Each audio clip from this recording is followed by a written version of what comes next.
Hello, everyone, and welcome to Blogging Theology. Today, I am delighted to talk to Amir Farouk Kayahan. You are most welcome, sir. Thanks for having me, Paul. Amir holds a BA in Islamic theology and a BA in German linguistics and literature and Islamic religious education from the University of Osnabrück in Germany. After completing a master's in Islamic studies and history at the University of Oxford in 2022, so that's this year, congratulations. He is now pursuing a second master's in comparative literature and critical translation at the same university. His research interests include rational theology, ilm al-kalam, German thought, intellectual exchanges between East and West, and the reception of Islamic thought and literature among thinkers of the European Enlightenment. Today, we will be discussing Immanuel Kant in the Muslim world and the history of causality in the East and West, and also Muslim scholarship in conversation with modern European philosophy. I'll give a brief introduction now to Immanuel Kant, and then Amir will introduce the work of noted Muslim thinker Sheikh al-Islam Mustafa Sabri Efendi. So, Immanuel Kant was a German philosopher and one of the greatest thinkers of the European Enlightenment. He was born in the town of Königsberg in East Prussia in 1724 and died there at an age of almost 80 in 1804. Many jokes have been made about the fact that he rarely left Königsberg and never went outside his native province in the whole of his life, and also about the fact that he stuck so strictly to a daily routine that the inhabitants of Königsberg could literally set their watches by him as he walked past their windows. He never married, and outwardly his life was entirely uneventful. However, he was not at all the dry stick that my description so far would suggest. On the contrary, he was sociable and amusing, elegant in dress and witty in conversation. It's an ideal dinner partner. And his lectures at the University of Königsberg, where he was a professor for more than 30 years, were famous for their brilliance. Kant's extraordinary works in epistemology, metaphysics, ethics, and aesthetics have made him one of the most influential figures in Western philosophy, arguably the greatest philosopher since the ancient Greek philosophers Plato and Aristotle. Perhaps his most admired and studied work is the Critique of Pure Reason. And here is my copy, and yes, I have read it. There we are, nice thick. It's an English translation, or the CPR for short, which is exactly what you'll need after reading it. Anyway, after that appalling joke, Amir, it is over to you, sir. Thank you very much. It might be helpful to note in the beginning that this will be the first session in which we will try to contextualize an otherwise abstract discussion on causality between the very German philosopher you have mentioned, Immanuel Kant, and Mustafa Sabri Efendi, in order to set the stage for the more systematic or philosophical part in our second discussion. Just to start with a short introduction to our second protagonist. Born in North Central Anatolia in 1869, Mustafa Sabri Efendi was effectively the last known Sheikh al-Islam of the Ottoman Empire. Means basically that he was the chief jurisconsult, so the most authoritative scholar in the whole empire. Wow. And he lived in politically highly unstable times, as we know, and witnessed the colonization of Muslim lands, of Muslim territories, and the decline of the empire itself. And seeing all Muslim societies under political, economical, and especially intellectual influence of the West, Mustafa Sabri Efendi saw the need to engage with major political and intellectual movements of his time. Consequently, he, as a Kalam scholar, has extensively grappled with first inner Muslim debates on topics like miracles or prophethood, or, to give a political example, nationalism, and also with modern European philosophy in general. And the result of this endeavor is his 4-volume masterpiece that is called Mawqif al-Aql. This is this work here. And in this work, he basically brings his classical Islamic scholarship into conversation with philosophical and political trends of his time. And one broader topic in his work, which is quite extensive and detailed, is his discussion with Kant on metaphysics and causality, which was subject of my master's dissertation. And in order to understand this very discussion, we definitely need to explore the philosophical and the historical context, because I think this discussion we are talking about between both thinkers can be considered as the last chain, or one of the last chains of a long dialogue between East and West that has been going on for more than 1,000 years, actually. Wow. And in this regard, the question for today's session are, the different questions are, what caused both thinkers and a lot of other metaphysicians before them throughout the ages to think about and talk about causality? And it is actually important to know that there are certain established traditions in this very topic. So it is not a random coincidence that people, for example, are reminded of Al-Ghazali's 17th chapter of the Tahafut when they read David Hume's arguments against laws of nature. Yes, indeed. This very tradition goes on and finds his last proponent in Mustafa Sabri Efendi. But in order to... to clarify, if I may, that Al-Ghazali obviously predates David Hume, the Scottish Enlightenment philosopher, by many centuries. And it is the case when you read Al-Ghazali, who died in 1111 AD, that you're reading Hume very often, who anticipates Hume. He formulates the very philosophical arguments and observations that Hume, the Scottish philosopher, developed centuries later. But it's not known in the West. Sorry, let me rephrase that. It's usually not understood in the West that some Western philosophy has its precursors or antecedents in Islamic philosophy centuries before. And this is just one example you've mentioned, and we see other parallels which you may or may not mention. But so there's a very interesting juxtaposition there of Hume and Al-Ghazali in what you've said. Despite being 700 years in between them, right? 700 years, right? Okay, yes, so you're right. That's quite a long time, and there are actually historically proven reasons for this, and I think to unpack them and to show them might help us understand the discussion at stake.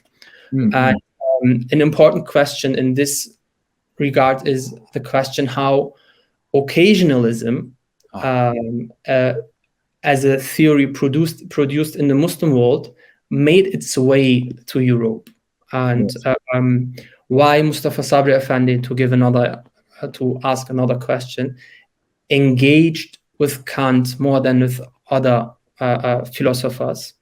And in order to answer these kind of questions, we will talk about, obviously, after having introduced the idea of occasionalism very quickly, we will talk about the intellectual history of this very theory. And in addition to that, the importance of the question of causality, why all the philosophers throughout the centuries felt the need to come up with a causal theory in the first place. And I think that shall suffice to locate the particular discussion between Kant and Mustafa Sabri Efendi in its broader context. And I hope it will also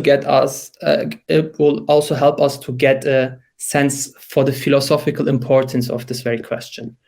Very good. Very good. In addition to the philosophical context, I think we also need the historical background, because I don't think that a lot of people are even aware that such a major Muslim scholar has engaged with Western philosophy at all. So actually, which is a shame, because he has much to offer, and therefore the second part of our discussion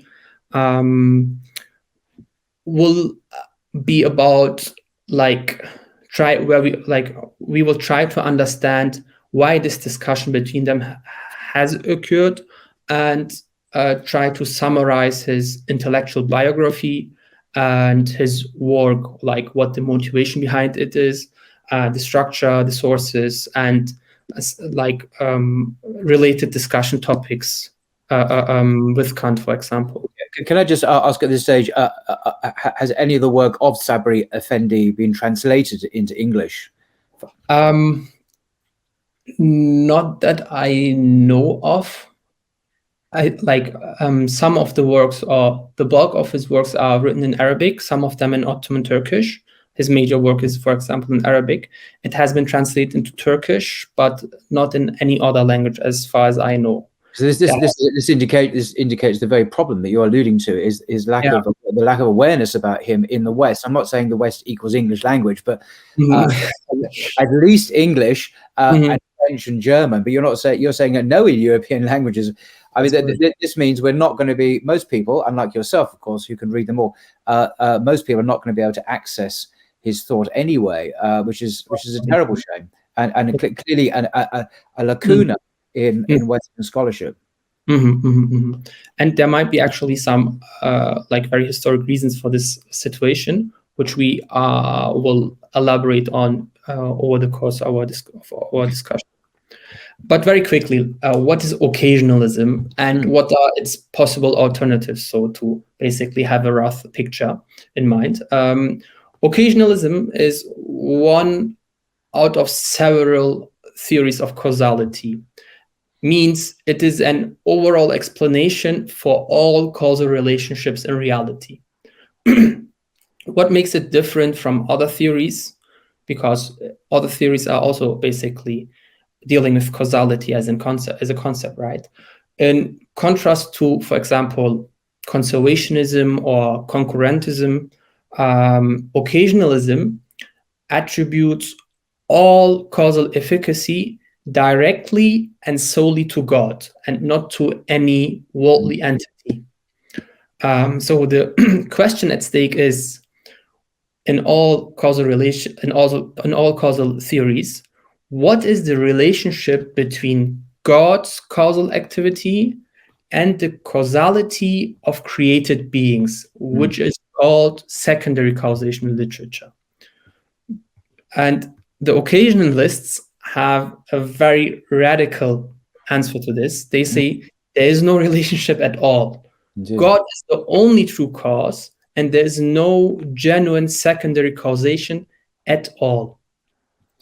Which means that the perceived alleged causes, that, for example, I quench my thirst through water, are only occasions for God to create an effect, which sounds obviously quite counterintuitive, but there's more to it.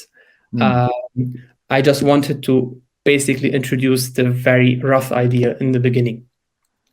And on the other hand, on the other end of the spectrum, we have conservationism, which holds the position that divine action is actually limited to conserve the creation. Means that it basically provides its existence, but it has no divine action is not involved in the agency of human beings. Right. Does that make sense? It makes perfect sense to me. So what would be these are in origins that these are Islamic understandings of causality. Occasionalism obviously is. What would be the theological or the Quranic rationale for this? Because these ideas are not coming out of a vacuum. They come out, they're theologically motivated explanations of the universe around us, what we observe, and how we understand causality, cause and effect within it. So what would be the theological rationale for choosing that particular explanation, do you think? I think the biggest motivation behind all of these questions is the theological conviction of the omnipotence of God. So what does it mean that God is all powerful? And how does this power manifest itself? That's, I think, the broader discussion. And all the causal theories we are talking about do have actually like God in the equation. So there is no atheistic causal theory, at least in this very particular context. But they basically try to interpret this all-powerfulness of God in different ways. And then, of course, in terms of the scriptural basis for that would be the Quran, obviously, and the Hadith, but principally the Quran constantly references God's his greatness, his omnipotence, omniscience, and his almightiness, and so on, repeatedly. So this is a natural view to have, or it comes out of the Quranic data, but leading to philosophical analysis and explanation in these causal theories. Clearly, it's actually not only his omnipotence, but also his omnipresence. So what does it mean that God is everywhere and is involved in everything? Because if you just have a concept of a distant God, that also has a lot of implications for your spirituality, for example. If he's just not involved in the activities in the world, as, for example, theistic inclinations tend to say. But in between of these both of these positions, namely occasionalism and conservationism, we have a third movement, a third trend, which is which was the dominant trend throughout Latin Europe, by the way, namely concurrentism, and it actually even survived up until the early modern period. And to give a few proponents of this last theory, like we talk about Thomas Aquinas, Luis de Molina, or even Leibniz, who were concurrentists. So again, concurrentists, but people who believe in the concurrent. So Patrick, could unpack that? Is this the concurrent activity of God and the created order in some way? So what they claim is a kind of synthesis of both theory of both other theories we have mentioned, namely, their common ground of all three theories in this case is that finite substances are dependent on God's creation and conservation. And concurrentism does confirm secondary causation against occasionalism, but it also involves, and that's the part where it draws the line against conservationism. It also wants to have God involved as a co-cause. As a what cause? God as a cause, meaning that God and human beings, for example, create something together.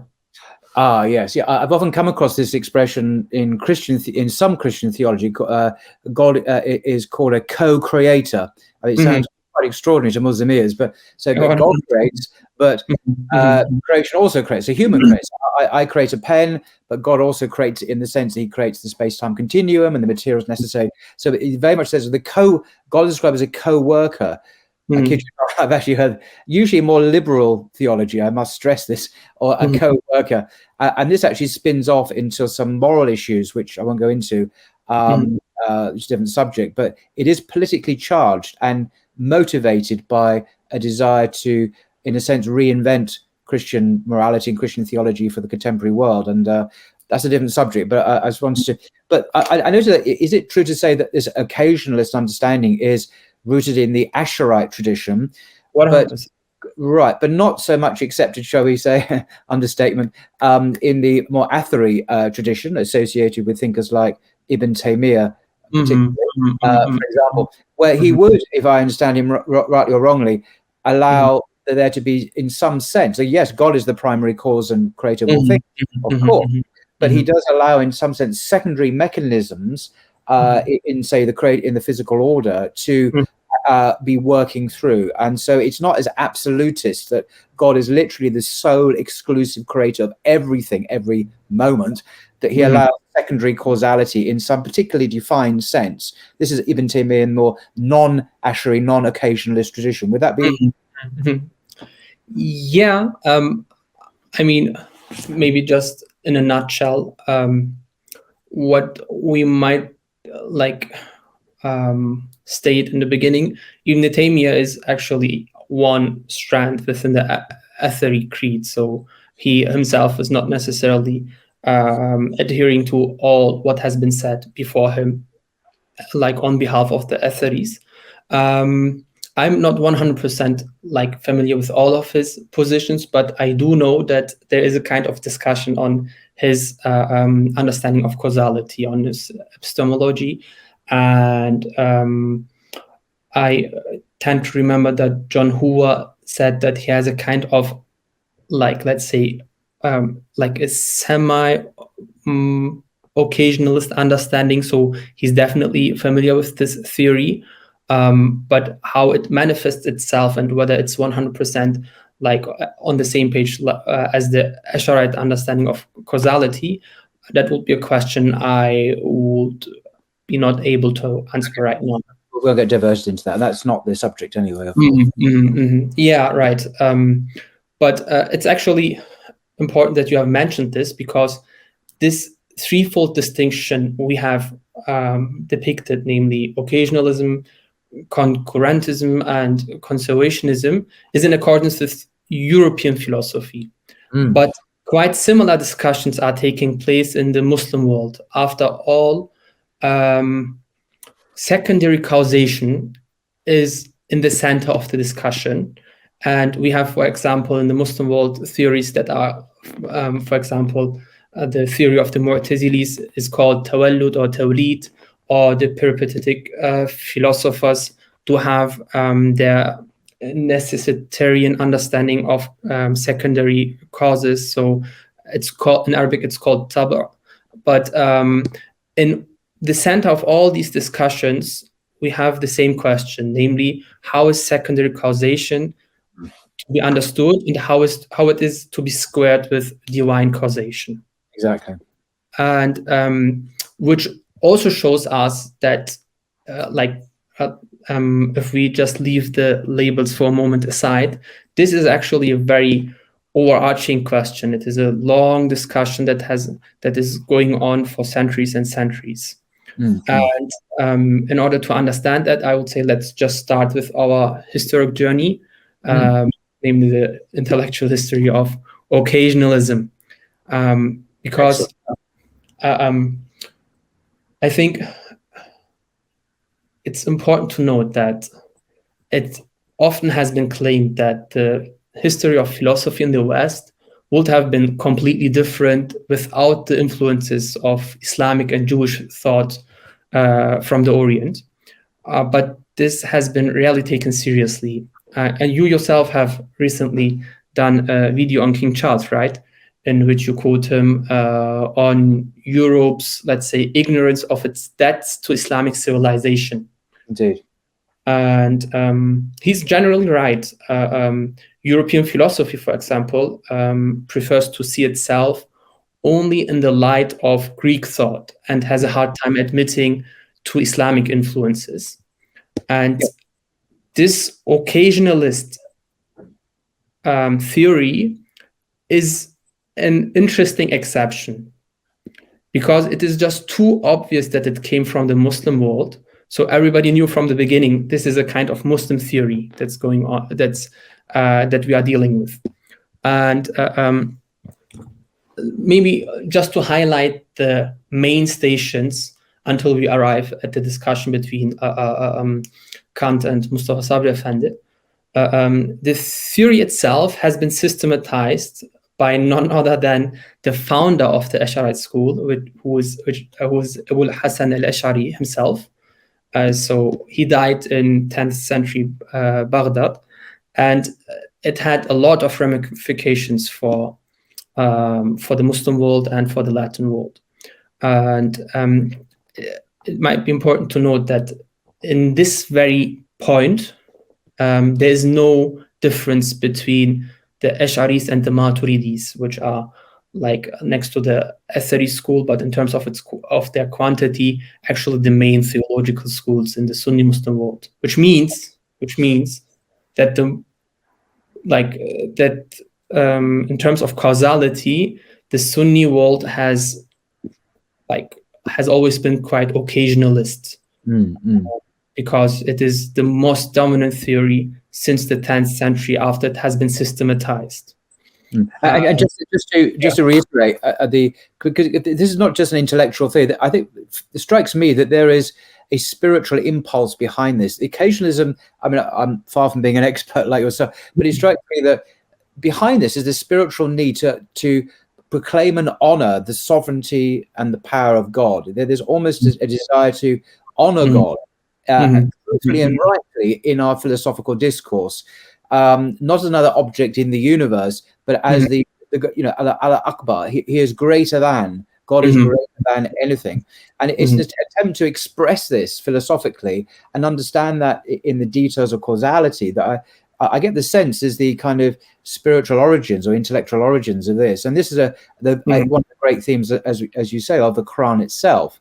So there's a direct relationship between revelation, spirituality, and the intellectual outworkings of that in philosophical analysis, I think. And that, I think, is a fantastic characterization of Islamic thought, that it is so interconnected in this synthesis of spirituality, revelation, and intellectual inquiry. Whereas in the West, it's become bifurcated, and you end up having these splits. And philosophy now is almost entirely or entirely secular. And the G word, as I call it, God, is relegated to this special thing called the philosophy of science over there in that corner. But mainstream analytical philosophy in the Anglo-American sense, or even continental philosophy in Germany and France and Italy, is also irreligious. And anyway, that's a different subject. But it was this kind of profound, almost doxological impulse behind the need to proclaim the sovereignty and majesty and greatness of God, and how he on the omnipotence of God, or the omnipresence of God, and how that's understood intellectually, that is the great motivating power behind this discussion in a way you don't perhaps see anymore in Western secular philosophy. Just a passing observation anyway. Yes, which is a very precious one. But maybe two quick remarks on this, which are important to understand also, like the attitude of the different philosophers and theologians. And for example, in this very discussion,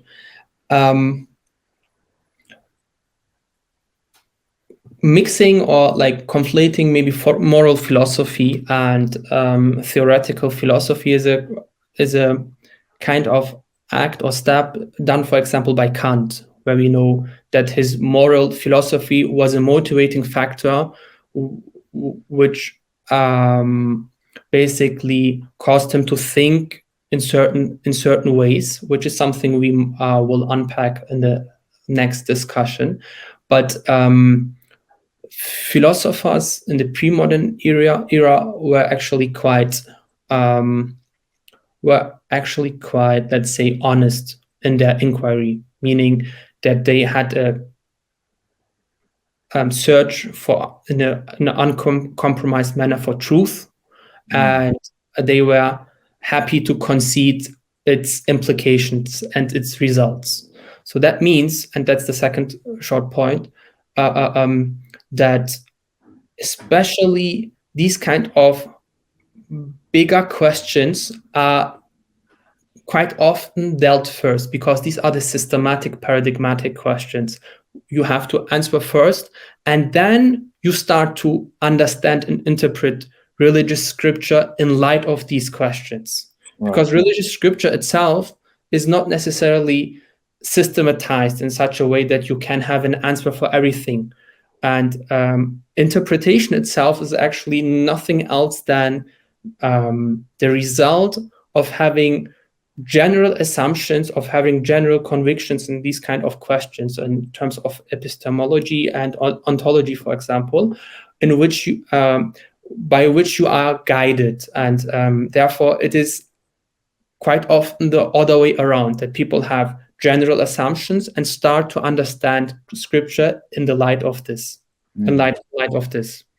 But that's actually nothing restricted to one camp, but more a general theme in Muslim intellectual thought, I would say. Okay. But just to come back to our historic journey, as we called it, like occasionalism became very dominant with the dominance of the Ash'ari and with the Maturidis. And therefore, it became also subject to a lot of discussions with the other groups I have mentioned, like the Mu'tazilis and like the Falasifa. And this was also the case in Andalusia. As King Charles said, right? For Europe, Andalusia was basically the gateway to Islamic civilization, the gateway to Islamic sciences, and to Islamic philosophy. And this will also play a role in Maimonides, in occasionalism, because Maimonides, the most influential theologian and philosopher in Jewish history, was also from Al-Andalus. He was. He engaged with occasionalism very critically in his famous work, Dalalatul Ha'irin, which is translated as The Guide of the Perplexed in English, I think. Behind me on the bookshelf, yep. All right, sounds good. And this work will play a major role because this work in turn was like translated in the 13th century into Latin. 1 century later, the same applied with Ibn Rushd's works. Ibn Rushd himself is from Al-Andalus. He is very critical towards occasionalism, and his works are also translated. So, and we see thus like that a Jewish philosopher and a Muslim philosopher in this case are criticizing Muslim theory, so to say. But through their works, ironic enough, Latin Europe made mostly its acquaintance with occasionalism in the first place. Indeed. So the critics introduced occasionalism to Europe, so to say. And still it caused a lot of debates. So much so that Thomas Aquinas was prompted to respond to occasionalism as the most like authoritative theologian in Catholic history. And this translation movement marks the first transition in the history of occasionalism, namely from the Arabic Islamic context to the Latin context. And occasionalism starts to become a topic in Europe. And just for reason, this book I recommend highly, actually. It's called Classical Islamic Theology, published by Cambridge University Press, the Cambridge companion to that, edited by Tim Winter, who's a professor at Cambridge. He happens to be a Muslim revert. I mention this because it's an excellent book and actually pretty unique in the English language. If you want the historical, intellectual history of the Islamic tradition, which you are, Emir, now talking about, and the major themes of that tradition, God and his essences, creation, ethics, revelation, causality, and also other epistemology, even eschatology. This is probably the best book of its kind in English, and I'm halfway through it. And so all of the themes you have mentioned so far are discussed. This is an anthology of essays by the West's most preeminent academic specialists in this area, but it is written for the general audience, i.e. someone like me. So we can all access it. But I just thought I'd plug this book. I don't get any benefit from plugging these books, by the way. Maybe I should. But I mention it because I think if you want to read more, then I would recommend that book. Doubtless, Emir, you can recommend others. Thank you. All right. These kind of handbooks and companions are actually quite helpful to get a first understanding of the topics, but they also obviously do aim that and nothing more. Like as soon as things become a little bit more detailed and a little bit more sophisticated, you definitely have to like go back either to original sources or PhD theses and whatnot. But in order to not lose the thread, the theory itself, which basically starts to become like a topic in Europe, also finds its advocates. And one influential theologian, for example, who is associated with occasionalism is the German theologian Gabriel Biel. He himself is maybe not that known, but he had a great influence on Luther and Melanchthon, so on later figures who played a significant role in Christian history. Especially Martin Luther, yeah. Yeah, 100%. And it's like quite interesting that the proponents basically read the criticism of occasionalism and they become convinced of the theory itself. That wasn't quite the point, was it? It was supposed to be criticized. That, oh, hang on, this sounds like a really good idea. Maybe we'll follow the criticized theory rather than the one that we're supposed to. This is how things go, but I think it shows us one important thing, namely that the potential and the consequence of a philosophy or theory is not only demonstrated by its proponents and advocates, but sometimes even by its critics. And there's even a second ground where more or less the same happens, namely occasionalism is subject to discussions, it will be critiqued, and by the critics it will be popularized again.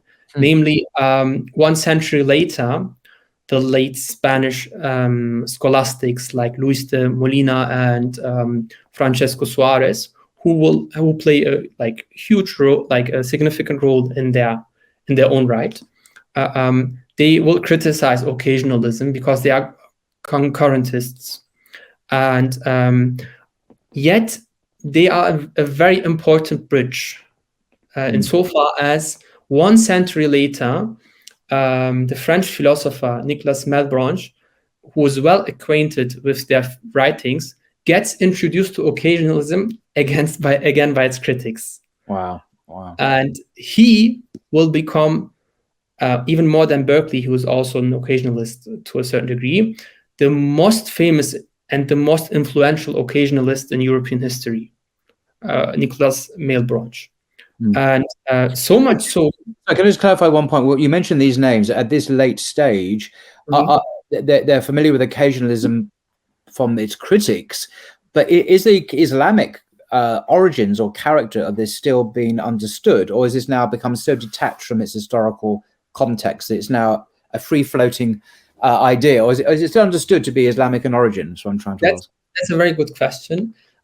I mean, theories do have a kind of, let's say, natural environment, as occasionalism has. It was produced within the Muslim environment, within the Muslim world, but it is apt to be adopted by other theologians as well, as Nicolas Malebranche did. He was still like a Christian theologian, but that was because he, as a Christian theologian, was dealing with the same questions and found that answer to be the most convincing one. He just adopted that answer because Christians are, in this regard at least, have no differences from Muslims whatsoever, meaning they believe in an omnipresent and omnipotent God.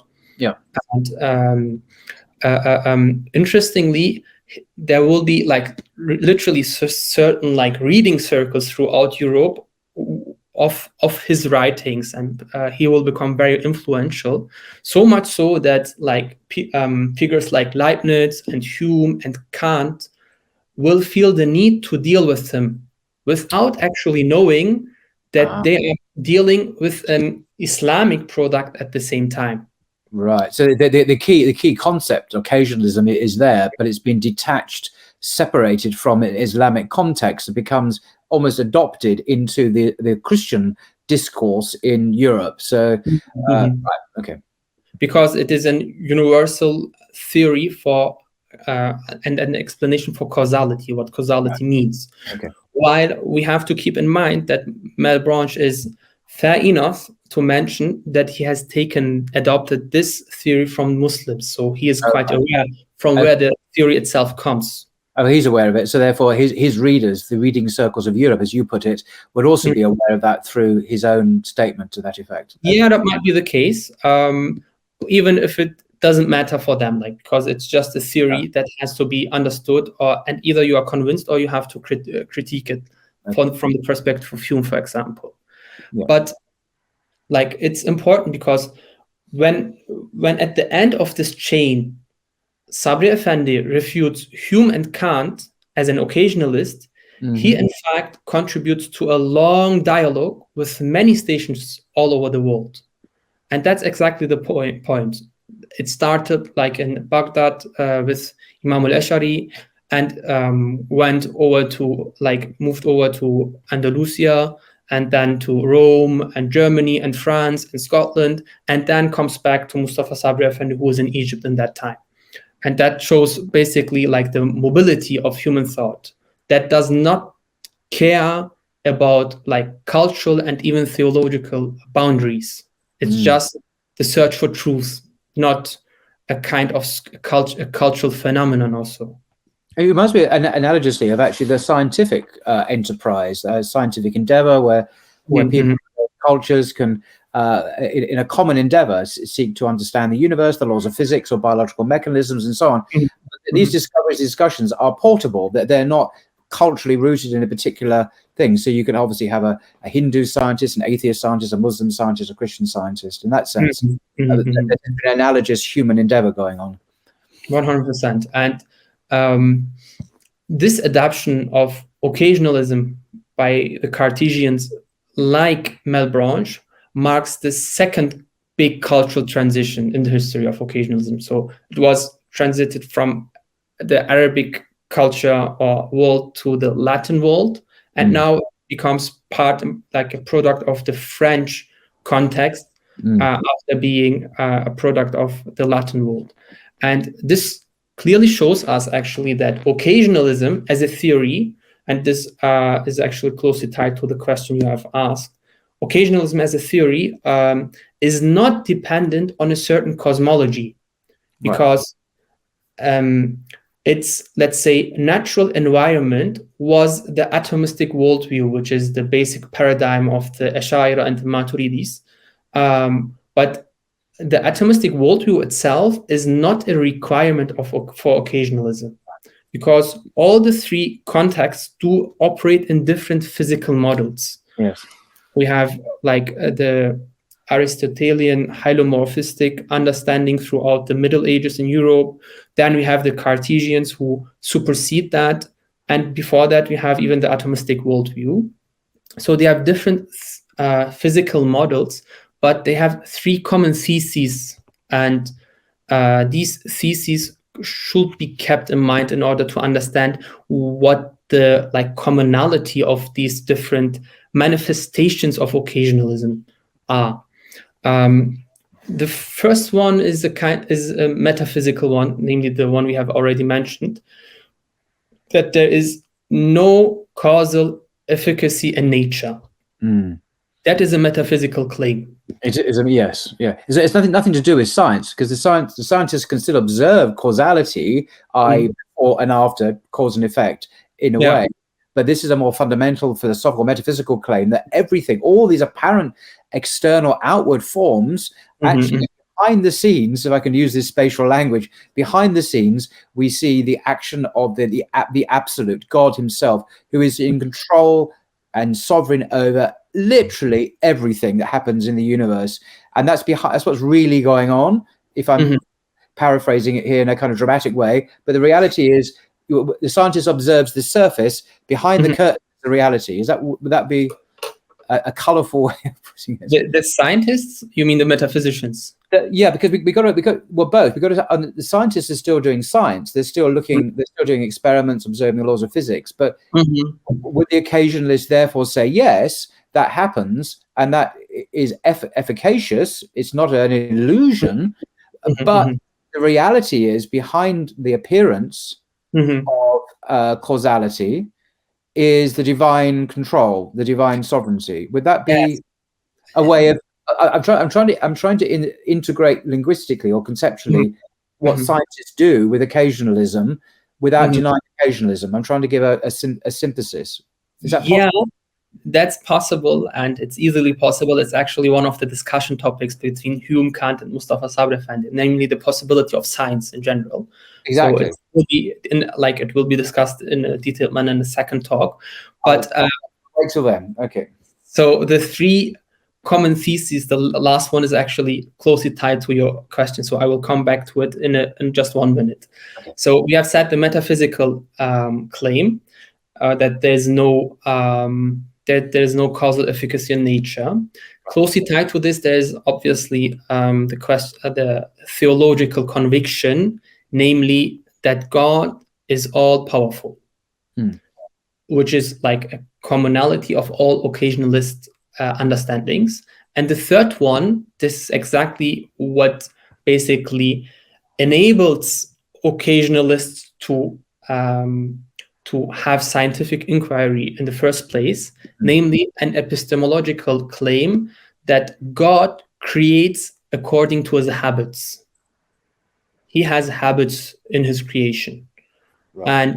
And this habit cause a kind of regularity, and science is nothing else but discovering the different regularities that are created by God.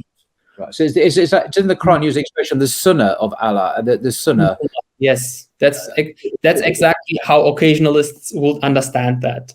Right. Yeah, I was just trying to root it in the Quranic understanding there. Right. Okay. It's actually even called like this. Also, even in the manuals of like classical Arabic texts, you will even find adatullah or sunnatullah as an expression, which is in some ways almost identical with Hume's understanding of habits. Yes. Like a kind of a topic which we will unpack in the future, like in the second talk. But an important like aspect, or an important like there's a room that is being created by this very understanding, by this very epistemological thesis, namely that we are talking about God's habits, which means that these habits can be broken as well. So they are not necessary. Right. So there's freedom, so to speak, for the miraculous, for supernatural interventions, for the virgin birth of Jesus, and the parting of the ways by Moses, and so on. These are, because, as you say, we're not dealing with iron necessity in the kind of mechanistic universe that Kant inhabited, this Enlightenment universe from Newton, where there is no freedom. It's deterministic. Right. It's necessitarian. So where is free will in your model? Or sorry, not your model. In the model you're discussing, of course, the sunnah of Allah, if I can use that term, is not necessitarian. It's what God does, and He is free, being sovereign, of course, to do as He pleases. He's not restricted or restrained by any external agency. Precisely, and therefore, like just the term necessity in the whole equation of causality always plays a huge role, and all the thinkers try to understand what is necessity in this very framework. What does it mean? And here I actually have to mention something which will again play a significant role in our second talk, namely a major reason why occasionalism actually made its way into 17th century France and started to play a significant role again in European philosophy is, as we mentioned previously, like the Cartesian dualist paradigm that superseded Aristotelian hylomorphism, because Cartesian philosophers like Malebranche do have a problem to solve, namely the famous mind-body problem they have inherited from Descartes' philosophy. The question, just very roughly speaking, is how can be there any interaction between mind and body, the two, let's say, main components, or like building blocks of existence, so to say, mind and body, how can be there any interaction between them if both essences are categorically different from each other? So, like, and this is like the basically the claim of Descartes. This is Descartes' assumption. So you only can be a Cartesian if you believe in these assumptions. And the Cartesian answer to this is, it is God who only uses different natural instances as occasions to create certain effects. So the feeling, like let's say, different kind of feelings like hunger or pain and so on, and the physical realm do interact because God wants to create the feeling of hunger or the feeling of satiety with food or without having food, like this. And this is exactly the reason why Leibniz and Kant do understand occasionalism not as a full theory of causality, but rather as an ad hoc solution for the mind and body problem, because they were introduced to this idea in this very context. And therefore Kant thought, for example, which will play a role obviously in the whole discussion, that occasionalism is, next to, for example, Leibniz's pre-established harmony, primarily an explanation for the mind-body problem. And he criticized it from that very angle. And therefore his criticism is a little bit weird, and it's a challenge to basically pin down what his problems with occasionalism was in the first place, because he has got introduced to this idea in a very specific context. While Malebranche himself is actually quite explicit in breaking away from previous Cartesians. It means he introduces occasionalism, he's very explicit in this, as the only way how all causal relations can be explained, meaning the causal relation between two bodies, two minds, and a mind and a body.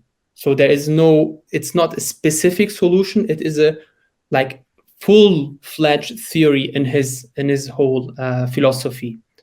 And therefore he doesn't find a specific solution to a specific problem.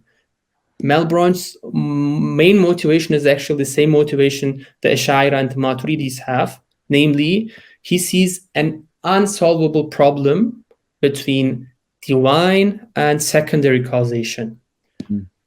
In other words, like, if an all-powerful God exists, it is a philosophically untenable position to hold that there are spheres outside of God's power, to which basically secondary causation amounts, according to Malebranche and according to the Ash'aris, by the way. So they have like a huge commonality in this point, and because his philosophy turns out to be very influential in his time and after him, actually there will be a famous philosopher who will start to ground his arguments on the same basis of Malebranche's occasionalism against laws of nature, for example. We are talking about David Hume, because his famous induction problem, Hume's famous induction problem, is like a kind of adoption of the argument that is called in literature, at least, the no necessary connection argument. And he has adopted that from Malebranche and other Cartesians. And as we said, because Malebranche himself said that this is like this stuff, this theory comes from the Muslim world, we basically start to complete the circle. Right. Namely, that we now understand why Hume's induction problem reads exactly like Al-Ghazali's 17th chapter of the Tahafut, because Hume got it from Malebranche, and Malebranche got it from Ghazali and co. And can I just ask? So it's one question that's nagging me, and I've kind of read the answer before, but I always found it very opaque. In the Asharite occasionalist understanding of causality, what room, if any, is there for free will? But I know, I'm sorry. I mean, it's such an obvious elephant in the room, isn't it? Because if everything is caused, I have no problem if the rain is caused by God. I have no problem if, if the cosmos and so on. But the whole point of moral discourse is that you have a choice. You have alternative courses of action, and a choice presupposes free will.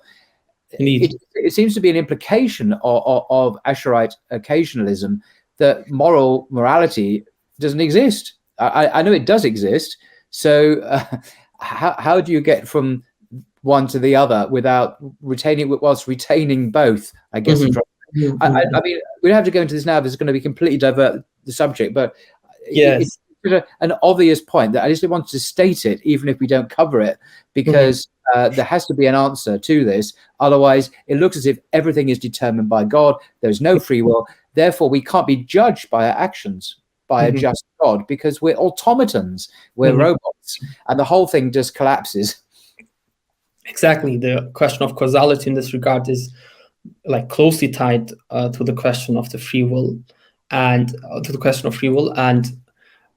that's actually also subject to discussion in the broader framework. And actually, even Mustafa Sabri Efendi, who has in this case a deterministic, like all other Ash'ari, as you said, inclinations, has like written a separate work on this, which is called موقف البشر تحت سلطان القدر. But without delving too much into this question, the problem of free will is not a problem that you could escape without ado while you adopt, for example, a concurrentist or conservationist understanding. So the problem itself still stays. And it is also true that I would say the bulk of Islamic intellectual thought, and I'm thinking of, for example, philosophical Sufism, of the Ash'ari, and of the Falasifa, three major traditions, do have more deterministic understandings. And they, like, I would just say that this is maybe enough for this, like at this stage. Okay. What we might keep in mind in this whole discussion is that the, let's say, everyday understanding of free will can be a little bit misleading. And as soon as you like unpack that understanding, you actually start to understand that this is actually not a very substantial position to begin with. And therefore, the question of free will is a question that has to be, like, let's say, discussed in a more philosophically nuanced way, rather than an emotional approach saying, what does it mean that I don't have a free will? Because all the Ash'aris as well, for example, do make a distinction between, let's say, forced human actions, like every kind of reflex, and things where a kind of thought process is before that. And in this case, as soon as we basically start to differentiate between the different acts of human beings, we do get a more sophisticated picture. But I will leave it with this. Okay, that's right. We can move on. Just to basically concentrate on at least this part of the conversation, because as soon as we do diverge to all related questions, I was aware of it as a huge diversion, but I just wanted to flag it up as obvious, as we say, elephant in the room, because everyone would be saying, "What about this? What about this?" And I'm saying, "Yep, I know," but another moment for that, of course. Yeah, and this kind of like circle we have drawn is also important for our discussion. the particular discussion between Sabri and on the one side and Hume and Kant on the other, because this is also the reason, to give a kind of spoiler, why Sabri has sympathies for Hume as opposed to Kant. Yeah. Because without knowing this, Hume and Sabri ultimately draw on the same intellectual tradition while combating laws of nature, namely the Ash'ari tradition in this regard. And if we add to this equation the well-known fact that Kant, in his critique of pure reason, primarily seeks to overcome Hume's skepticism on the question of causality, then we complete the circle. Because first we said Hume, in his questioning of causation, is massively influenced by Malebranche. That's the first point. Then Malebranche, in turn, draws on the Islamic heritage via Latin sources. He doesn't know Arabic, but that's not important. And then we said Kant, in his critique of pure reason, regarding causality at least, that's this work, right? I love this portrait. His portrait of Kant, it's focusing on his brain. It's not like his face. All that matters is his head, because that's the significant thing of that portrait. And anyway, like he in this very work, at least, let's say, is understood to be an attempt to overcome Hume's radical skepticism. And at the end of this chain, we have Mustafa Sabri Efendi, who engages with Kant more than with any other Western philosopher, and who will end up mostly siding with Hume regarding the induction problem, while discarding Kant's understanding of causality. Means that we have four names here, like Malebranche is for occasionalism, and Hume, who is influenced by occasionalism. Kant is radically against occasionalism, and Mustafa Sabri, at the end of the day, is for occasionalism, and basically comes back to, in many ways at least, to Malebranche's point. So there's a back and forth going on between Baghdad, France, Scotland, Germany, and Egypt, more or less. Yes. Kind of football analogy there, like football teams. No, that's right. Indeed. But like, just to add this this point, coming from a rationalist tradition, Sabri will also have his differences with Hume, so he will criticize him on multiple aspects. And this is exactly the reason why he says at the end of his discussion, which we will unpack, as we said, that the truth lies in between Kant and Hume. Like that, he says something like "Al-haq fi tawassut baynahuma" also. And as an aside, because it has, I think, an important takeaway, a very interesting question in this whole discussion is the question of the differences between the different occasionalist understandings between Malebranche and the Cartesians, for example, on the one side, and the Ash'aris on the other side. And the next maybe 5 minutes might be a little bit difficult, but bear with me, because it has definitely a nice takeaway and will show like the added value of Mustafa Sabri's approach. Sabri himself, also being very fond of Descartes, draws a line regarding Descartes' theological voluntarism, as it is called, meaning Descartes has a kind of understanding of God's power, which is untenable from Sabri's perspective. He says, as it is well known, that the laws of thought, like the law of contradiction, is created. But nevertheless, Sabri is not too harsh with Descartes out of strategic reasons. He finds in him a kind of rational ally and he uses him against his like Muslim interlocutors and against the empiricists. And it's actually very interesting because there is, to be honest, nothing reconcilable left between Descartes and Sabri regarding the laws of thought. Because as soon as you say that the laws of thought are created, as Descartes like openly says, you also say, and that's actually his point, that they can be changed. So what we understand as impossible, for example, contradiction, that is impossible to have a triangle with 4 angles and so on and so forth, right?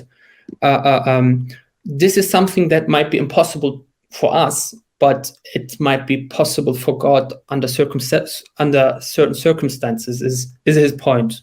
And the Esharis will never say something like that, because had they been created, the laws of thought, they would have been contingent.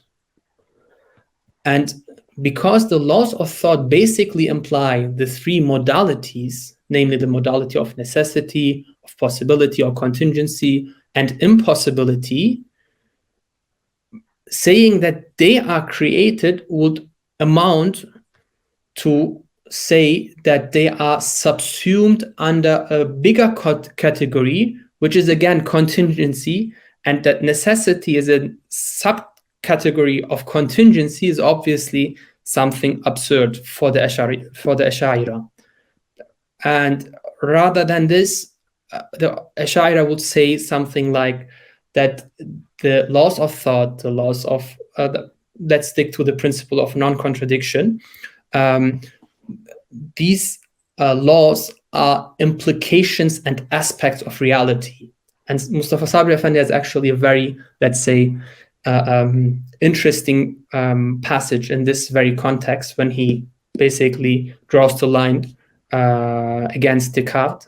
He says, what we call logically impossible, okay, is impossible for God and is impossible for human beings, because it is impossible in reality. لأنه محال في الواقع also is the Arabic term, means it is not impossible because there's, like, we are talking about a kind of entity that is not powerful enough to bring something like that into existence. It's just an absurd idea that can't exist. It's intrinsically impossible. But you said the example of a square circle or a triangle with 4 sides might be possible in some conceivable universe that we don't understand. And that seems to be a very different view, that seemingly impossible things are actually possible in some possible world that we can't conceive of. And that kind of leads to the breakdown of any rationality, because the impossible category can no longer really be absolute. It's like Kant's view, things may appear in such a way to us, but that's our human cognitive faculties seeing it that way in themselves, which is inaccessible in Kant's world. Things in themselves are not accessible, and so we can't speak of them. Precisely. So yeah, okay. But that's actually, just to pick up your last thought, one of the main criticisms Mustafa Sabri Efendi launches against Kant, like when Kant makes this difference between appearances and things of themselves, which is called transcendental idealism, and we will come back to that idea for sure. But this kind of, let's say, tangent, this digression, is to demonstrate that the Ash'aris do have their commonalities and differences with both philosophical traditions of Europe, the rationalists and the empiricists. Insofar as, if we just remember that the no necessary connection argument is an empirical argument, we find that the Ash'ari are actually in some ways quite empiricist, like have an empirical or empiricist inclination as well. And Sabri's big achievement lies in demonstrating these similarities and differences by bringing all the traditions into conversation with each other. And thus he shows that the discussion in the East and the West is actually not that far from each other. And this is what makes the work so insightful in my eyes, because Sabri basically says something like, we have something in common with Descartes and also with Malebranche and Kant and Hume and Locke and so on and so forth, but we have also our differences, and we have our own way, and way is in no aspect less sophisticated. And that's the reason why he starts to engage with them critically, showing their inconsistencies from his perspective. And that's my biggest takeaway from Mawqif al-Aql. It situates the Ash'ari paradigm in the grand scheme of things. It obviously requires a very rooted understanding of both traditions, which is here at stake. And this goes back to that video that I did about King Charles III, who emphasized and refreshed our memory, shall we say, in the West, of our indebtedness as a Western civilization to the Islamic understanding. And of course, Andalusia, Islamic Spain, was in Europe, and there's something that Charles repeatedly stressed. It wasn't another part of the world. It's actually physically part of European terrain, and was for about 700-800 years. And it was huge, and that was the center of civilizational gravity in Europe for centuries, and had its influence inevitably through the translation movement, and as you mentioned, the Latin West picking up these ideas and running with them to critique them. And then actually many people found the critiques less persuasive than the actual idea that was supposed to reject, and then ran with that. But it's the cross-fertilization that Charles was mentioning, you're reiterating, but mentioning this guy, Sabri Efendi, the last sheikh of Islam of the Ottoman Empire. I mean, he was like the chief judge. He was the last great intellectual figure of the Ottoman Empire, obviously before it was, and he was a great critic of Mustafa Kemal, of course, and he had to go into exile, Efendi, I mean, because he was basically a political dissident, and was exiled in other countries because he opposed the new regime, the republic there, which in many ways was very anti-Muslim, of course. And I mean, was his work, most of his work was done in exile, I assume, then, was it, when he had left? That's actually, I will reserve these questions to the second part of our talk, where I would love to basically show how this work actually came into being and what his political career was. So something we will elaborate on quickly at the end of this discussion. Okay, but there's just one final thing there, a kind of an iconic example then of this, which is in Kant's own doctoral thesis. He had a PhD, at least one, in the certificate on the front cover. We can see, I'll put it up on the screen now, is that the Bismillah, this is the famous Bismillah ar-Rahman ar-Rahim, the name of God, the most merciful, the most compassionate. This actually in Arabic is there on the cover of Kant's own dissertation. So you get this extraordinary juxtaposition of Kant himself and the Islamic Declaration of Faith. Why did Kant, do you think, did he put the Bismillah on his doctoral dissertation, do you think? That's kind of mystery people have in mind. There's one article out there written by a German Orientalist by the name of Hartmut Bobzin. Bobzin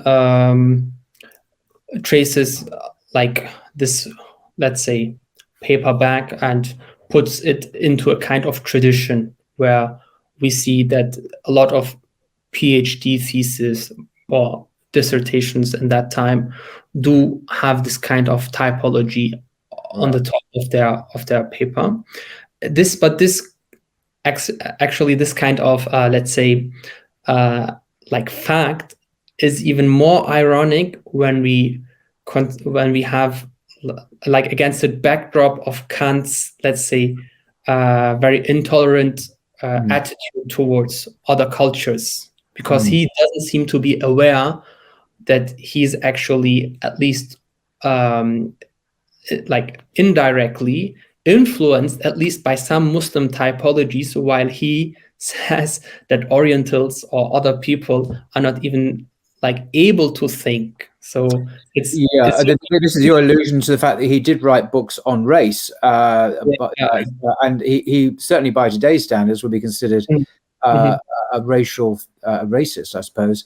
And he certainly had an understanding of kind of alleged hierarchy of races, as he would see it.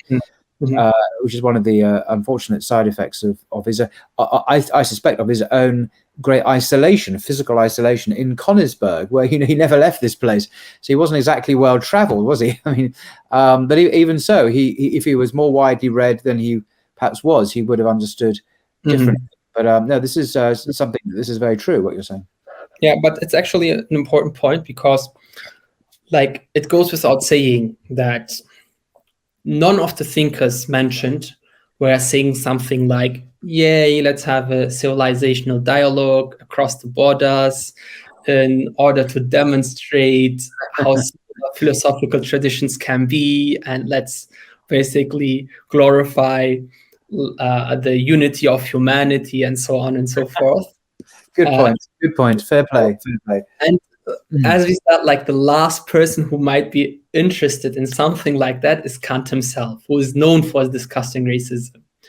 And like, there's actually the accusation in the air against him that while trying to find out what the pure reason is capable of knowing, he was basically talking only about the mind of Europeans. Because for Kant, an African might be a human being, but he is not a person. Kant, and we have to say it as it is the founder of scientific racism in academia. So when nowadays people in Germany are making a lot of money by insulting Muslims and other groups as dumb people, we fortunately have to say this is part of a larger tradition. But yet we have to basically, to be fair, point out that it is at least not a monolithic tradition, insofar as, like, big figures like Lessing, like Herder, like Goethe, like Ludwig Tieck, and so on and so forth, all of them were contemporaries of Kant. Means there's no excuse for having such a, let's say, like, fanatic understanding of the world, because we have as witnesses other people who live in the same in the same culture, who are much open-minded towards others. And you've not mentioned Goethe, of course, who's probably or possibly the greatest of all German. Oh, I beg your pardon. I thought you hadn't. No, not like, obviously, Goethe is like the most iconic figure in this. But was he a contemporary of Kant, or was he? I can't remember his exact date. Sure. Right, sure. But in that case, to give that case, it was a good example. He's even been called a closet Muslim. I mean, his views on the Prophet and Islam were incredibly insightful and appreciative.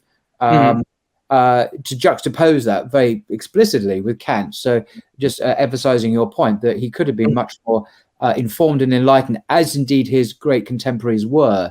So it remains a little bit of a question mark why he was so as he was.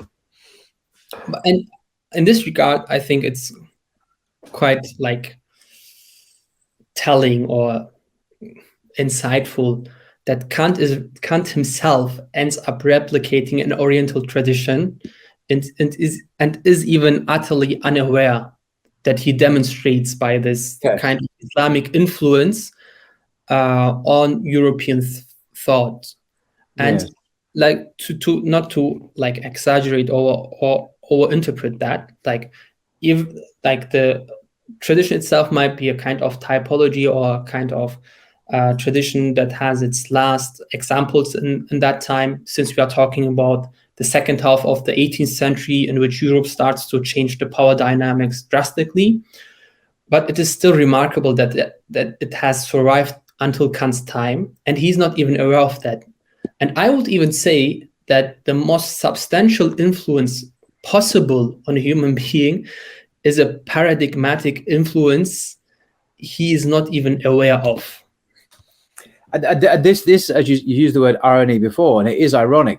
One of the terms that Kant, if one reads the Critic of Pure Reason at the very beginning, and there are two versions of it, the A and the B, but in one of the versions, he refers to his own thought as a Copernican revolution. So before we had the Ptolemaic cosmology, so the Earth is the center of the universe, the sun and the moon, or it goes around there. In Copernicus, of course, that's not the case. We're no longer in a geocentric universe.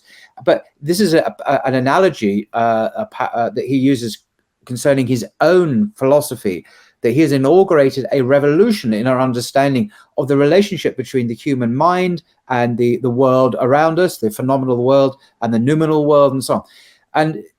And all this is, and I think he did. I think the way he synthesized empiricism and rationalism was truly extraordinary. But the irony is, as you say, he was completely unaware of the paradigm he was operating within in other areas, the Orientalist paradigm, the racist paradigm, and so on. And so his revolutionary insights into the human being were strictly limited to epistemology and, to a lesser extent, metaphysics, obviously. That's precisely the case. But I would say, like, just maybe understanding Kant, at least in like within the ranks of Enlightenment figures, as an exception.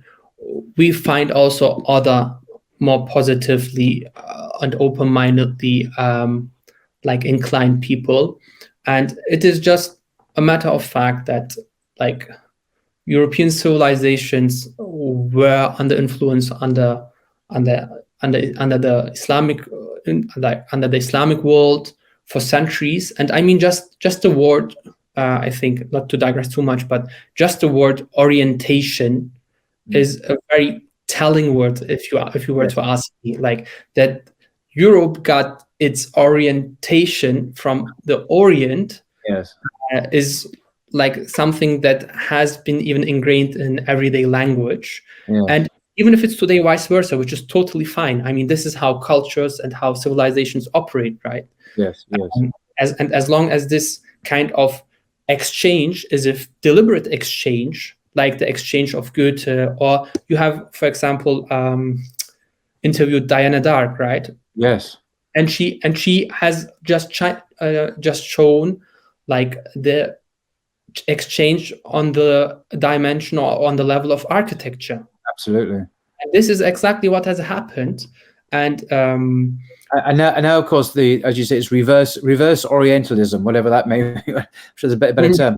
Well, Occidentalism is the name of the game now. But you see often the worst excesses of Western architecture being imported into the Muslim world without naming names. You see some hideous building, but it's not just in physical structures, but also ideologically with the latest, how can we put it, fashions in behavior and ideologies being exported quite aggressively into, well, globally into the Muslim world. So the whole power dynamic is changed, and we now live in a very, there's asymmetry of power from the West to the Orient. It used to be the other way around, of course. And I wouldn't even call that a kind of cultural exchange. As soon as force and power is at stake, we are not talking about a civilizational dialogue or a civilizational exchange or whatever. No. We are talking about imperialism. Imperialism and hegemony. Absolutely, yeah. We need a different discourse to describe that. You're absolutely correct. But I will say, I mean, I remain a fan of Kant, not for the bad reasons, but for the good reasons. And I do recommend this book. It's a popular little book. It's part of the very short introduction. It's really short series by Oxford University Press. They have literally hundreds of titles on everything you could possibly imagine in history and science and literature and politics, you name it.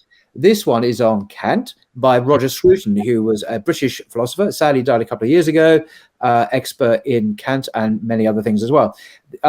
Scruton is good because he's very readable, he's very humane, he certainly knows his stuff, and this is a highly regarded introduction to the general public to the philosophy and worldview, including the subjects, racism and so on, that you mentioned, written in a very smooth and accessible way. So if you're not familiar with Kant, you could do worse than reading this book by Roger Scruton, published by Oxford University Press.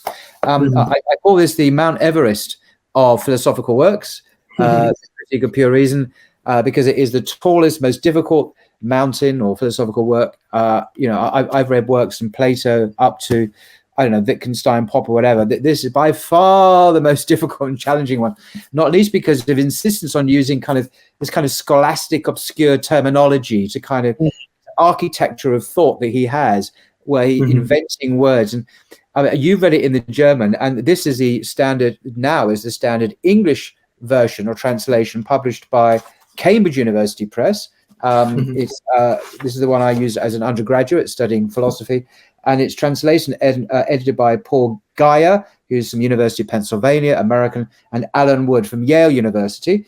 And you and I were discussing this the other day about, because you can read this in German, being German, if I can call you German, or part German. Anyway, I don't want to label you. You know German, but you're saying it's actually easier to read, because you studied this at Oxford, obviously. It's actually easier to read him in English than he is in the original German?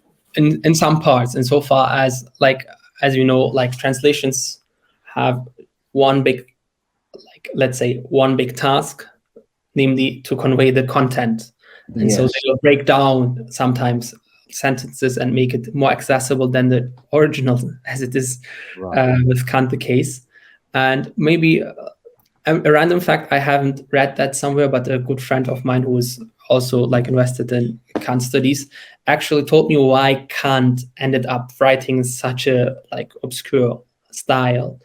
It is because he was thinking in Latin terms, insofar as like German philosophy as a German word, like in German, is like, let's say, can be traced back to Luther, but in academia, it is actually it was at that time a very recent development. So it might be the case that Kant was just thinking in like a kind of Latin language system, or which caused him to write as he has written his works. You mean, but that alludes to the scholasticism, that this idea, you know, medieval scholastic works like Thomas Aquinas and others had this kind of it's almost an allusion to that, which again is very ironic as an Enlightenment thinker, which was precisely the rejection of scholasticism. But you're saying the form of the language and the form was retained in some way in Kant. That's a possible explanation that I have come across. But maybe to sum up the last point, we have basically started to talk about, like, in some like in summary, Kant is in many ways not the most tolerant person, and therefore certainly not interested in such a kind of undertaking. And to be fair, Sabri, for example, is not either. For him, as it is for everybody else in this discourse we have mentioned, any other theory of causality is highly problematic, and in the final analysis, a kind of heretic account. So, and I think that's actually the most intriguing part, because this overarching dialogue across cultures and across even like theological boundaries has happened. So, in fact, I would even say that this dialogue has taken place without the respective actors being conscious of it, makes it even more authentic. All the more so since we see Muslims and Christians and even Jews on the one side exacting secondary causation, and Muslims and Christians who deny that and who have a kind of alliance to each other. So it shows us that there is not a kind of block thinking at work, that people just adhere to a kind of understanding because it comes from their own tradition or so. But the uncompromised search for truth is like the priority, regardless of who might have said it. Right. So go back to my appalling football analogy earlier on. That people are not not giving their loyalty to a particular team. They are actually expressing their own sense of a search for truth. So it's authentic, it's sincere, it's not sectarian and partisan because of that. So that's a very interesting insight. What to conclude? This is obviously part one of Kant and Islamic thought and so on. In our next session, what would be the themes we were discussing then, do you think?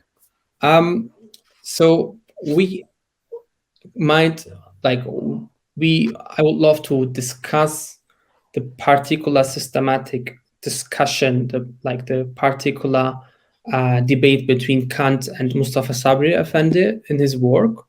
Before that, we might deal with a question we couldn't deal with today, namely the importance of the question of causality in general, why it did matter to so many people throughout the centuries, and to understand basically what kind of criticism Mustafa Sabri Effendi has to offer against Kant. That might be the center of our discussion, while we might basically introduce Mustafa Sabri Effendi and his, let's say, context and his intellectual biography quickly at the beginning of that talk. Fascinating. Well, I'm very much looking forward to that.